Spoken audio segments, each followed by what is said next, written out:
En manchette aujourd'hui, une très belle réussite pour le marché de Noël de l'île du Pas. Bonjour et bienvenue à votre bulletin de nouvelles du 19 novembre 2024. Daniel Yvon en remplacement de Alain Bellumeur qui est retenu pour cause de maladie. Une légère opération Alain a subi hier et il est en convalescence pour encore au moins 1 ou 2 journées. Donc, le marché de Noël de la visitation de l'île du Pas se tenait en fin de semaine et même sur 2 sites cette année. On parle de la salle communautaire ainsi que de l'église. Regardons quelques images souvenirs.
Donc, félicitations à la municipalité de visitation de l'île du Pas pour ce bel événement.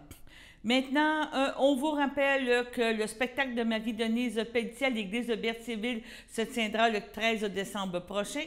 En 2005, Marie-Denise Pelletier offrait Noël Parle-moi, un album qui nous plonge dans la magie des fêtes année après année. Depuis, la tradition veut qu'au premier flocon, elle sillonne le Québec pour y chanter Noël. Avec sa voix exceptionnelle qu'elle fait douce et enveloppante pour l'occasion, Marie-Denise Pelletier donne au classique du temps des fêtes un souffle chaud, un beau milieu de l'hiver. Les billets sont déjà en vente depuis la semaine dernière pour les résidents de Berthierville, mais là maintenant, depuis hier, les non-résidents peuvent se procurer des billets au coût unitaire de 30 $ à partir d'aujourd'hui, depuis hier. Il y a eu une vérification qui a été faite et il y a encore des billets qui sont disponibles. Les billets sont disponibles justement à l'Hôtel de Ville de Berthierville au 588 Montcalm aux heures habituelles d'ouverture. On vous parle un petit peu du déroulement de la soirée, le soir du spectacle. Les portes ouvriront à compter de 19 h. Aucune place ne sera assignée à l'avance et nous remplissons la salle, justement l'église, sur une base de première arrivée, premier assis. Donc, c'est un rendez-vous pour tous le 13 décembre, excusez-moi, à l'église de Berthierville. Cette semaine, M. Perron a pris la parole à la Chambre des communes et écoutons justement son intervention sur les soins dentaires. L'honorable député de Berthier-Masquinongé. Merci beaucoup, Mme la Présidente. Je remercie la collègue pour son discours. J'ai une question technique sur les intrusions. Vous savez, le NPD et le Bloc québécois, on a sur le fond des visions qui se ressemblent beaucoup. Au niveau de la social-démocratie, au niveau du partage des revenus. La seule différence, mais c'est quand même une différence assez embêtante et importante, sur la mécanique. Hein? Le NPD très centralisateur. Et là, bon, dans leur programme, entre autres, de soins dentaires, qu'ils ont réussi à mettre en place avec les libéraux, là, il y a un non-respect de ce qui existait au Québec avant. Nous, on demandait simplement d'avoir un transfert pour que ces sommes-là, l'ensemble des sommes, soit déjà mis dans la structure qui existe déjà au Québec, Madame la Présidente. Parce que le Québec avait déjà un régime dentaire qu'on aurait pu rendre plus généreux.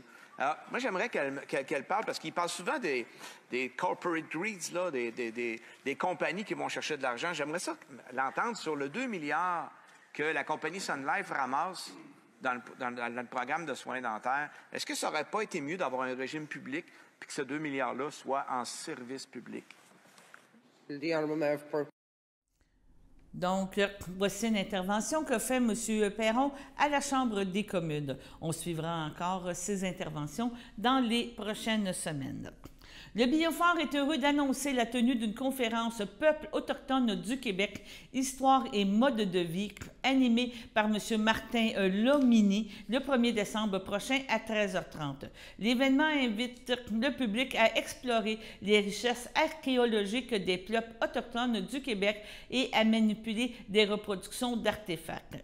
M. Lomini, conférencier invité et diplômé en anthropologie de l'Université de Montréal, est spécialisé par l'archéologie préhistorique. Au cours de ses 10 ans de carrière, il a développé une expertise sur les technologies autochtones par la reproduction et par l'expérimentation d'artefacts. Donc, c'est une occasion rare d'interagir avec des objets archéologiques reproduits et d'approfondir la compréhension de l'histoire des traditions autochtones du Québec. Vous pouvez réserver vos billets directement sur le site web du Biofort. Cette conférence est gratuite. Maintenant, la municipalité de Sainte-Élisabeth est fière d'annoncer la finalisation de son projet de surface événementielle.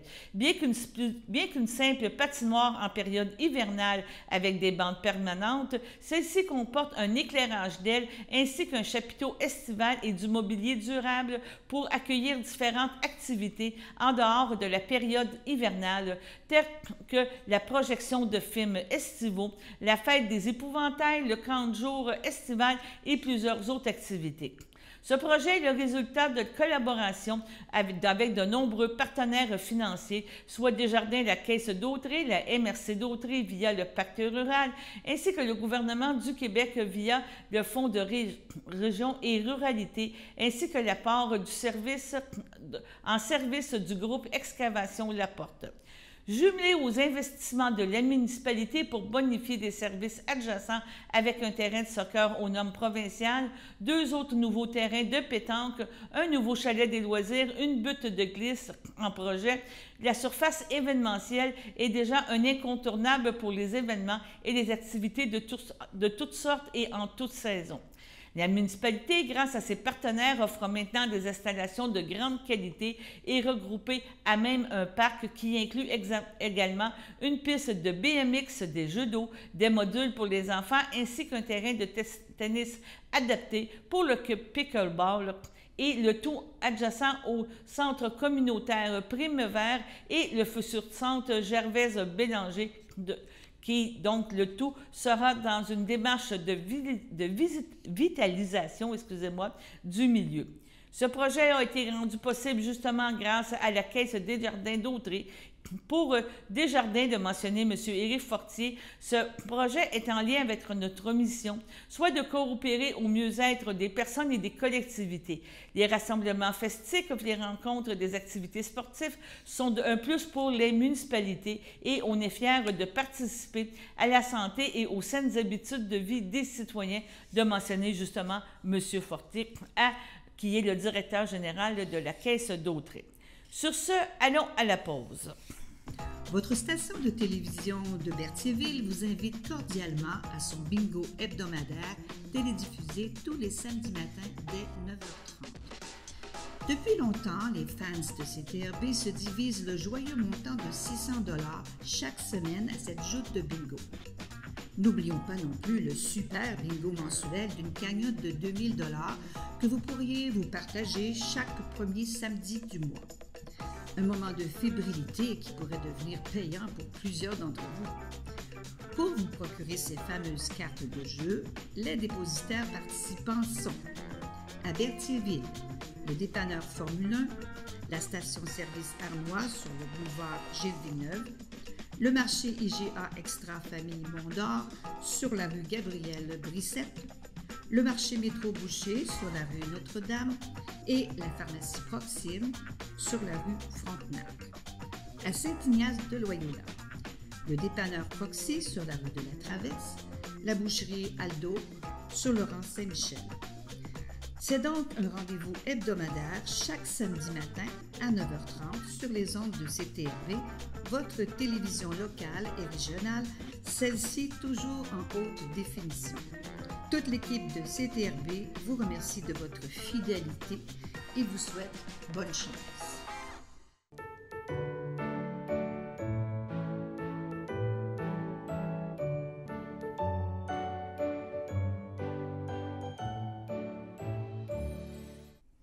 Donc, pour hier, les anniversaires étaient pour le 18 novembre, Mme Guylaine Thibault de la part de la FADOC de l'île du Parc. Et allons maintenant au 19 novembre. Bon anniversaire à Mme Suzanne Jasmin Poirier de la part des filles d'Isabelle, à M. Denis Bélanger, et Jean Courchaine de la part de la FADOC de l'île du Parc. Hier soir, la municipalité de Saint-Cuthbert a tenu une assemblée extraordinaire. Donc, les points qui ont été présentés, il y a eu entre autres l'adoption des états financiers comparatifs et un dépôt de règlement pour l'octroi d'un règlement municipal concernant l'octroi de contrats. Écoutons les points qui ont été présentés. Donc, bienvenue à cette séance extraordinaire du 18 novembre 2024. La séance est ouverte. Est-ce qu'on a des personnes en ligne? Non. Non. Donc, on a 6 points à l'ordre du jour. Le point 1, c'est les états comparatifs. Le point 2, règlement numéro 291-2, modifiant le règlement numéro 91, c'est l'avis de motion. Le point 3, c'est le projet de règlement de ce règlement-là. Point 4, recommandation FNX Innov, c'est le décompte numéro 3 pour les travaux de construction du terrain de tennis pickleball. Point 5, période de questions. Point 6, levée de l'Assemblée. Donc, on commence tout de suite avec le point 1, État comparatif 2024. Oui, donc, toutes les années, au mois de novembre, vous devez adopter les états comparatifs de l'année en cours où il est établi... où en fait vous comparez les revenus les revenus au 31 décembre par rapport à ce qui a été budgété, puis en comparaison aussi aux états financiers de 2023. Donc, en résumé, il y a plusieurs postes de dépenses où on a été on a bien contrôlé les dépenses. Donc, on a réduit... en fait, on avait budgété un déficit d'exercice d'un peu plus de 200 000. Puis, devrait finir, mes prévisions sont bonnes, vers un surplus d'exercice de 555 000. Donc, on est tous très heureux de ça. Oui. On va travailler sur le budget bientôt. Disons qu'on a une marge de manœuvre qu'on ne pensait pas avoir. Donc, qui a enfin la proposition? Sylvain. Sylvain Toupin. Éric. Appuyé par Éric Deschênes. Tout le monde est d'accord? Oui. Oui. Merci.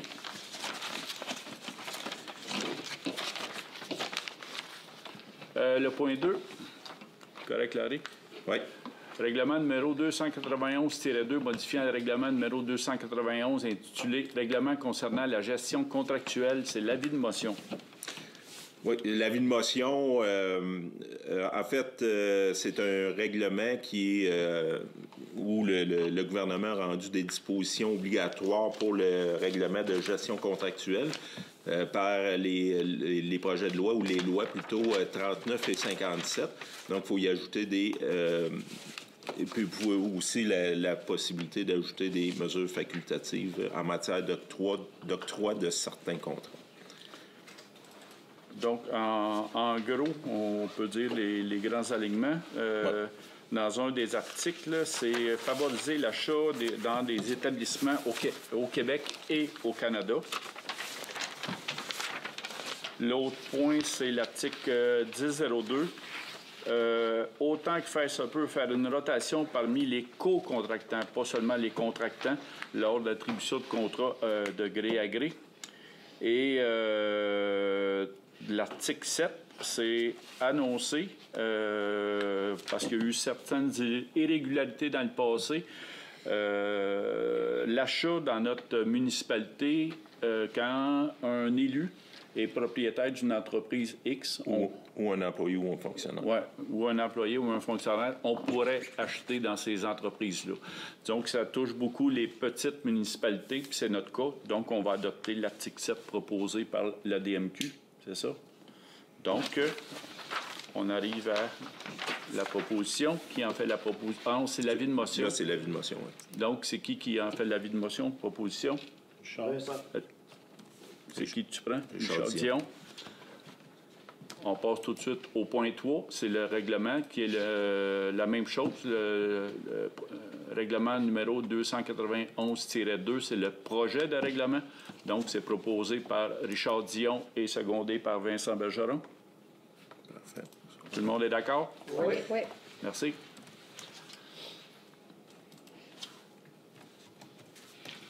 C'est beau. Le point 4, recommandation de FNX Innov et décompte numéro 3 pour les travaux de construction du terrain de tennis pickleball. Oui, donc il y a eu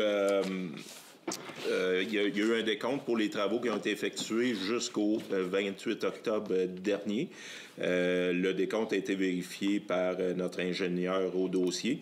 Donc, lui, il recommande le versement d'un montant de 91 542,41. Puis ça inclut une retenue de 10 % sur les travaux. Parce qu'il y a des travaux qui ne sont pas terminés encore, par exemple. Hein? C'est ça. Le 10 % va être versé quand les correctifs vont être amenés. Les correctifs que vous avez expliqués dans la séance de travail. C'est bon. Donc, la proposition. Annie. Annie Sylvestre, secondée par Élise. Élise Fafard. Tout le monde est d'accord? Oui. Oui. Période de questions. On n'a pas de questions. Donc, point 6, levée de l'Assemblée. Merci à tous, à toutes. À la prochaine. Pour revenir justement au dépôt des états comparatifs qu'a déposé Saint-Cuthbert, les variations importantes ont été constatées en faveur des dépenses cette année, donc des dépenses moindres. On parle au niveau de l'administration générale, on parle d'environ 70 000 $ qui ont été dépensés en moins selon les projections. Au niveau de la sécurité publique, c'est un petit peu différent à cause des événements du mois d'août. On a des dépenses supplémentaire projeté de 42 000 $, mais c'est le transport routier où il y a un montant de 189 000 qui aurait été dépensé en moins pour la période se terminant le 31 décembre 2024. Donc, c'est ce qui explique en gros le coussin qu'a la ville, la municipalité de Saint-Cuthbert avec les états financiers qui seront finaux au 31 décembre 2024. Sur ce, allons à la pause.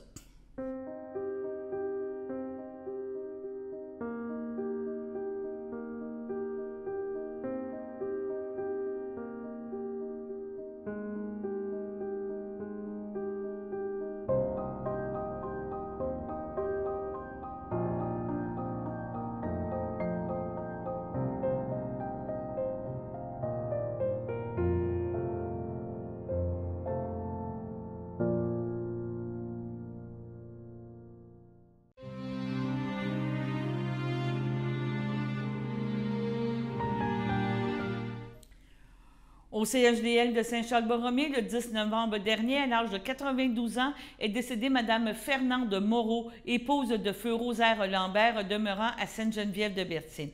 Elle laisse dans le deuil ses enfants, Pierrette, Manon, Serge Latour, Roch, Sylvie Allard, Odette, Ginette Arnois, feu Stéphane Lambert, Dominique Lambert, Louise Chrétien, Martin Myriam Dubé, ses petits-enfants, José Sébastien, David, Vanessa, Coralie, Steve, Éric, Raphaël, Roxane et Kéliane, ses 3 arrière-petits-enfants, Alexis, Ryan et Alice, ainsi que plusieurs beaux-frères et belles-sœurs, Georgette Moreau, Hélène Moreau, René Plante, Gisèle Rondeau, feu Ferdinand Moreau, Benoît Lambert, Jacqueline Destram, ainsi que plusieurs neveux, nièces, autres parents et amis.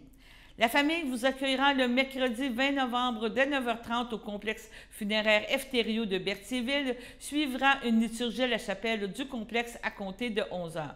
Madame Fernande Moreau-Lambert sera inhumée au cimetière de Berthierville le même jour. Au pavillon Sainte-Marie de Trois-Rivières, le 1er novembre, à l'âge de 72 ans, est décédé M. Richard Arcan, fils de feu Paul-Émile Arcan et de feu Flore Arnois, demeurant à Trois-Rivières et autrefois de Berthierville et de l'île du Pas. Il laisse dans le deuil sa sœur, Lise Arcan, feu Otto Muller, son neveu Tristan Muller, Christiane Yeppi, sa nièce Annie Muller, Alexandre Laverdière, ainsi que plusieurs cousins, cousines, parents et amis. La famille vous accueillera le 21 novembre dès 13h à la chapelle du complexe Efterio de Berthierville. Suivra une cérémonie à partir de 14h30. M. Richard Arcan sera inhumé au cimetière de Berthierville le jour même. Au CHSLD, le Champlain-le-Château, le 28 octobre, à l'âge de 95 ans, est décédé M. Guy Dupuis, époux de feu Mariette Perrier, demeurant à Saint-Cuthbert et natif de Montréal. Il laisse dans le deuil ses enfants, Francine Marcel Pichette, Pierre Daniel Tremblay, Louise Denis Paquin, Louis Linda Brizard, ses petits-enfants, Martin et Lucie Pichette, Fanny et Sébastien Dupuis, François Benoît, Marilyn Bellumeur, Michel Dupuis, ses arrière-petits-enfants, ses belles-sœurs et beaux-frères, Claire Perrier, feu Maurice Leclerc, Réjeanne Perrier, feu Pierre Lefebvre, Carmen Perrier, Mac Pelletry, ainsi que plusieurs neveux, nièces, parents et amis. La famille vous accueillera le 23 novembre dès 12h30 au complexe funéraire Efterio de Berthierville. Une liturgie sera faite à la chapelle à compter de 14h30. Les cendres de M. Dupuis seront déposés au columbarium le jour même. À l'hôpital Jean Talon de Montréal, le 31 octobre, à l'âge de 91 ans, est décédée Mme Marie Savignac, épouse de feu Philippe Paquin, demeurant à Montréal et native de Berthierville.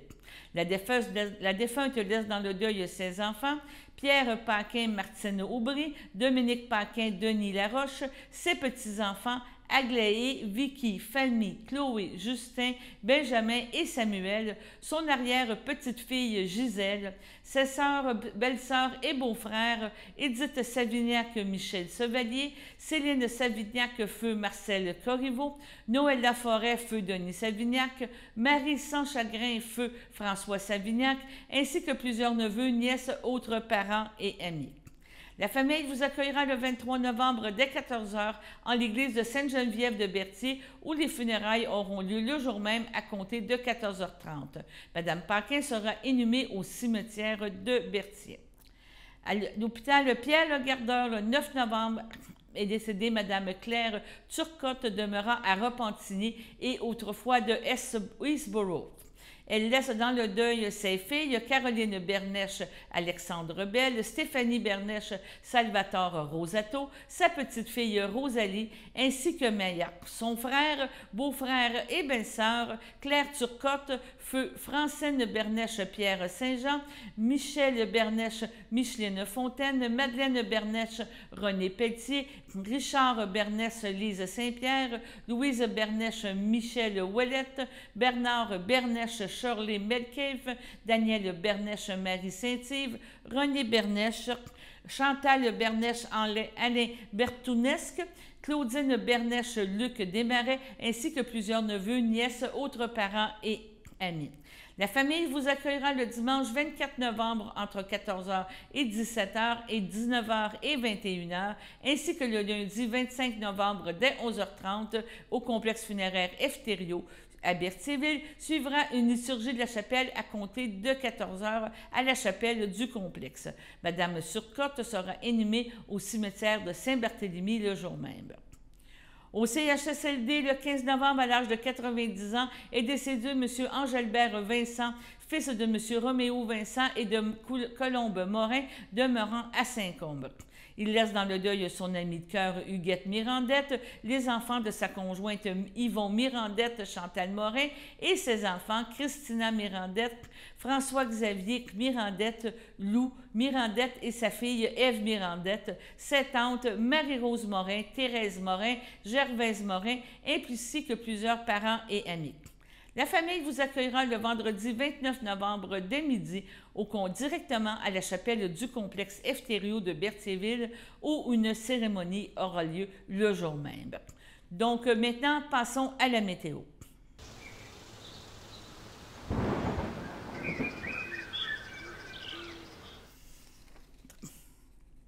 Encore aujourd'hui, une belle journée. On parle de ce soir, température de 4 Celsius avec quelques passages nuageux. On aura cette nuit 0 comme température ressentie, -2. Demain matin, on devrait se relever encore avec une température d'environ 1 degré Celsius, un sentiment de 2 degrés Celsius en ressenti. Dans l'après-midi, nuageux avec ciel variable, on parle de 8 degrés Celsius et ainsi le 6 degrés Celsius pour la soirée.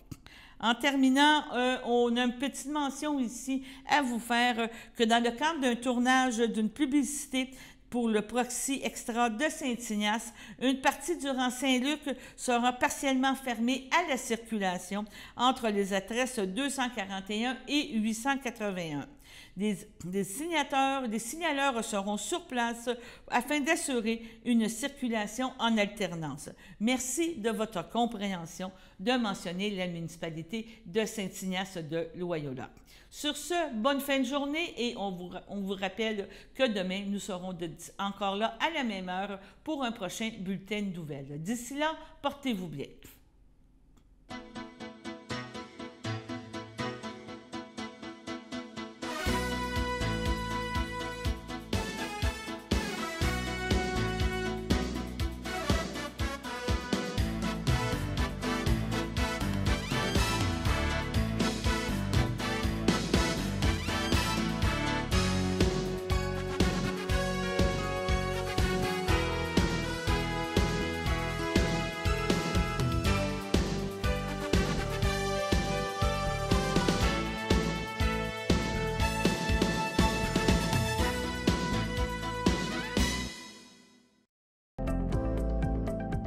Les télévisions communautaires autonomes du Québec, ce sont les télévisions les plus importantes parce qu'elles sont proches de la communauté. On veut encourager des gens qui parlent de ce qui nous intéresse, mais aussi qui participent au développement local. Mais c'est fini le temps là, où on allait lire une affaire qui a été écrite avant hier au bout du monde. Non! Tu veux savoir ce qui se passe chez vous? Bien, ma télé préférée, c'est la télé autonome communautaire. C'est ici que ça se passe.